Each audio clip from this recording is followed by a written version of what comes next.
Hello everyone, कैसे हैं आप सब। तो आज हम केमिकल कोऑर्डिनेशन एंड इंटीग्रेशन का लेक्चर 4 करने वाले हैं। ठीक है, तो हम लेक्चर 3 में याद एक बार रिकॉल करते हैं क्या कर रहा था हम लोगों ने। लेक्चर 3 में हमने जो एंटीरियर पिट्यूटरी होती है उससे जो रिलीज होने वाले जो पांचों हार्मोन होते हैं उसके बारे में हमने डिटेल स्टडी की थी।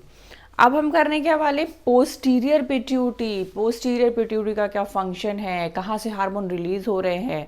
ठीक है, तो हम लेक्चर 4 कवर कर रहे हैं और हम पोस्टीरियर पिट्यूटरी के बारे में बात कर रहे हैं। तो एनसीईआरटी की फिर से एक लाइन ले लेते हैं। एनसीईआरटी कहती है कि posterior pituitary is a modification of hypothalamus. Posterior pituitary जो है बेटा वो हाइपोथैलेमस का मॉडिफिकेशन है। क्यों मॉडिफिकेशन है? क्योंकि इसका अपना कोई रोल नहीं है, इसका कोई अस्तित्व नहीं है हार्मोन बनाने में।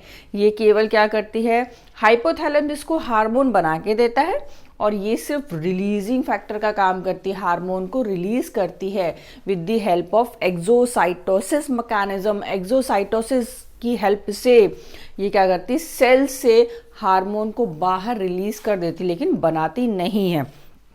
अब रिलीजिंग फैक्टर है तो रिलीज क्या हार्मोन करते, दो हार्मोन रिलीज करते हैं pituitary, posterior pituitary. This is a vasopressin and second is oxytocin. Vasopressin जिसका कि दूसरा नाम होता है ADH which is anti diuretic hormone.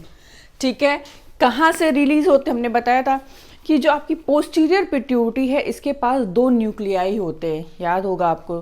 ठीक है, साइटोन के जो बंचेस होते हैं कॉल्ड न्यूक्लियाई। ठीक है, तो दो न्यूक्लियाई होते हैं which is a supraoptic nuclei, it is a paraventricular nuclei.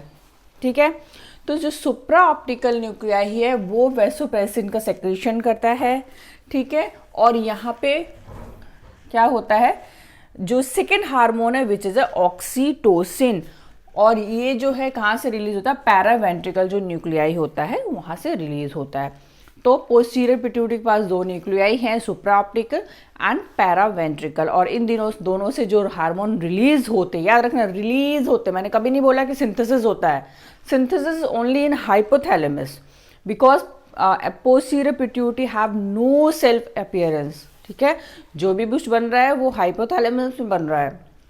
और अगर हम बात करें एंटीरियर पिट्यूटरी की, तो एंटीरियर पिट्यूटरी के ये साथ ये था कि हाइपोथैलेमस पिट्यूटरी जो है, एंटीरियर पिट्यूटरी जो भी हार्मोन बनाती है उसके रिलीजिंग फैक्टर जो है वो हाइपोथैलेमस से निकलते हैं, फिर एंटीरियर पिट्यूटरी बना रही होती है हार्मोन।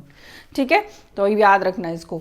तो ये जो रिलीज करते हैं, ठीक है, तो वैसोप्रेसिन एंड ऑक्सीटोसिन। ऑक्सीटोसिन जिसको कि क्या कौन सा न्यूक्लियाई रिलीज करता है, पैरावेंट्रिकल न्यूक्लियाई, और इसको करता है सुप्रा ऑप्टिकल न्यूक्लियाई। अब वैसोप्रेसिन क्या है, वेसल को, नाम में देखो वैसोप्रेसिन, वेसल को प्रेस कराने वाला हार्मोन जनरली क्या करता है, वेसल को क्या करता है, कॉन्ट्रैक्ट करा देता है जिससे कम से कम वाटर लॉस हो। तो इसका मेन फंक्शन यही होता है वैसोप्रेसिन का, ये करता है कि वेसल को प्रेस करा दे, वाटर का कंजर्वेशन करे, वाटर लॉस होने से रोकने के लिए ये हार्मोन रिस्पॉन्सिबल होता है। इसका काम क्या है, इसके रिसेप्टर होते हैं। रिसेप्टर पता है ना, किसी हार्मोन, हर हार्मोन जो भी आपकी बॉडी में कोई भी हार्मोन है वो जिस भी जगह पे पहुंच रहा है उसके रिसेप्टर सब जगह लगे रहते हैं उस हार्मोन को एक्सेप्ट करने के लिए। ठीक है, तो एज अ रिसेप्टर इसके रिसेप्टर कहाँ कहाँ प्रेजेंट होंगे, स्वेट ग्लैंड, जो आपकी स्वेट ग्लैंड होती है जिससे कि उस पर वहाँ पे वैसोप्रेसिन के रिसेप्टर होंगे कि आपका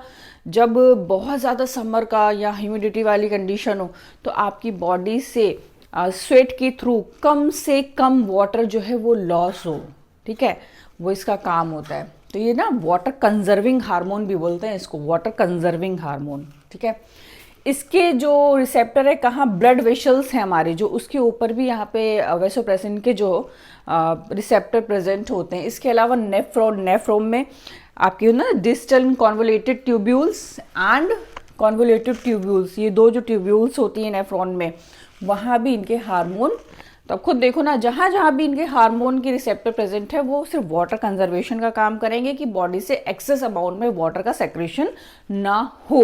ठीक है, सेकेंड क्या करते हैं, एब्जॉर्प्शन करते हैं वाटर एंड सॉल्ट का। ये हार्मोन हेल्प करता है कि आपकी बॉडी में वाटर और सॉल्ट का जो है एब्जॉर्प्शन हो ज़्यादा से ज़्यादा।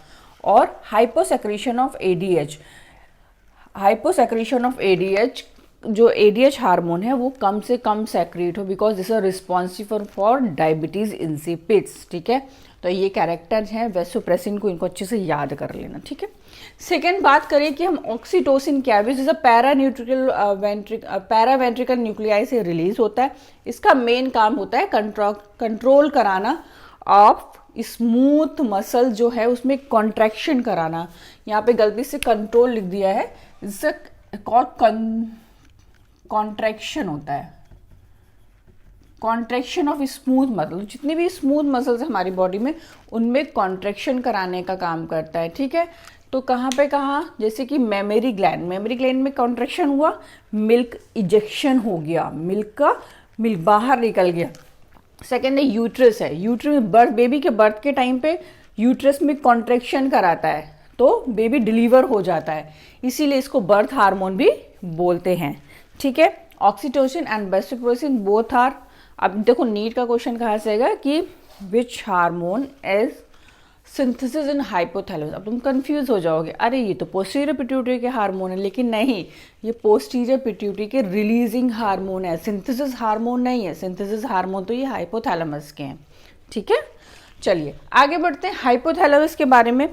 आपकी पिट्यूटरी से ठीक ऊपर जो है वो आपका हाइपोथैलेमस है, बहुत इंपॉर्टेंट पार्ट है हमारे ब्रेन का। हाइपोथैलेमस क्या है, कंटेन करता है सेक्रेटरी न्यूरॉन। इसके पास सेक्रेटरी न्यूरॉन होते हैं जिनसे ये सिग्नल भेजने का काम करता है, सेक्रेट करता है, जो भी सिंथेसिस केमिकल्स होते हैं उनको सेक्रीशन करता है, जैसे एंटीरियर पिट्यूटरी के पास भेजता है उस सेक्रीशन को, उसके बाद ही वहाँ पे हार्मोन का फॉर्मेशन होता है। ठीक है, एक्ट एज एंडोक्राइन ग्लैंड की तरह काम करता है। एंडोक्राइन ग्लैंड क्या करते हैं, हमारी बॉडी में हंगर है, आपको भूख लगी, आपको प्यास लगी, आपका बॉडी का टेम्परेचर मेंटेन करने का काम करता है। ठीक है, कंट्रोल करता है इमोशन विथ इमोशनल ब्रेन। आपके जो भी इमोशन है, आपके एंगर है, फियर है, लव है, उसको ये कंट्रोल करता है। कहाँ से कंट्रोल करता है, आपकी ब्रेन में हाइपोथैलेमस और पिट्यूटरी के पास में ही, पिट्यूटरी के नीचे की तरफ एक एरिया होता है जिसको हम बोलते हैं लिम्बिक सिस्टम। तो जितने भी इमोशन हैं आपके वो लिम्बिक सिस्टम से कंट्रोल होते हैं, हाइपोथैलेमस से। याद रखना, जब मैंने ब्लड वाला चैप्टर पढ़ाया था तब भी मैंने आपको बोला था ऑल इमोशन, आपके जितने भी इमोशन है, फियर है, लव है, एंगर है, वो सारे आपके ब्रेन से कंट्रोल होते हैं, इन लिम्बिक सिस्टम होता है वहाँ से कंट्रोल होते हैं। ठीक है, ठीक है, पीनियल ग्लैंड के आसपास एक लिम्बिक सिस्टम होता है, वहाँ से कंट्रोल होते हैं, not for heart is just for pumping your blood. Okay, now hypothalamus का दो तरह से एक्ट करता है। देखो, या तो ये रिलीजिंग हार्मोन बना दे, ठीक है, या रिलीजिंग इनहिबिटिंग कर दे, या इनहिबिटिंग एंजाइम बना दे। ठीक है, मतलब कोई हार्मोन रिलीज हो रहा है, अब वो हार्मोन अगर ज़्यादा बन रहा है तो उसको इनहिबिट करने के लिए भी तो कुछ फैक्टर होने चाहिए। तो हाइपोथैलेमस जो है वो दो तरह से एक्ट करता है कि या तो वो रिलीज कर दे, क्या एक्चुअली देखो, कंट्रोल करता है एंटीरियर पिट्यूटरी के सेक्रेशन को, तो कंट्रोल करता ही करता है। ठीक है, पोस्टीरियर पिट्यूटरी को तो ये बना के देता है, लेकिन एंटीरियर पिट्यूटरी के भी भाव ज़्यादा ना बढ़ जाएं। भाई हम बना रहे हैं हार्मोन, मेरे हाथ में पावर है, हार्मोन बनाते जा रहे हैं। कितना ग्रोथ हार्मोन बनाओगे भाई, खली से भी ऊपर निकलना है क्या? तो भाई ज़्यादा हार्मोन भी नहीं बनाना है। तो हाइपोथैलेमस कमांड करता है एंटीरियर पिट्यूटरी के ऊपर भी, कि एंटीरियर पिट्यूटरी अपने आप को ये ना समझे कि भाई हमारे पास तो कमांड, हम कितना भी हार्मोन बना ले, तो उस पर भी कमांड करता है, उसके सेक्रीशन को कंट्रोल करता है। तो ये दो तरह से कंट्रोल कर सकता है, या तो रिलीजिंग हार्मोन बना दे या इनहिबिटिंग हार्मोन बना दे। देखो कैसे, हमने आपको क्या बताया था कि एंटीरियर पिट्यूटरी क्या बनाती है, ग्रोथ हार्मोन बनाती है। ठीक है, TSH बनाती है, LH बनाएगी, ACTH बनाएगी एंड PRL बनाएगी। अब ग्रोथ हार्मोन तब बनेगा ना जब हाइपोथैलेमस ग्रोथ हार्मोन की रिलीजिंग फैक्टर डालेगा। ठीक है, with the help of neuron से सिग्नल देगा कि भैया ग्रोथ हार्मोन रिलीजिंग फैक्टर डाल दिया, ग्रोथ हार्मोन बन गया। ठीक है, थायराइड जो है उसके आपका रिलीजिंग फैक्टर डाल दिया, थायराइड रिलीजिंग हार्मोन डाल दिया, फिर गोनेडोट्रोपिक रिलीजिंग हार्मोन डाल दिया, फिर कॉर्टिकोटॉप रिलीजिंग हार्मोन डाल दिया, तो एड्रिनल कॉर्टिकोट्रॉप के हार्मोन बन गए।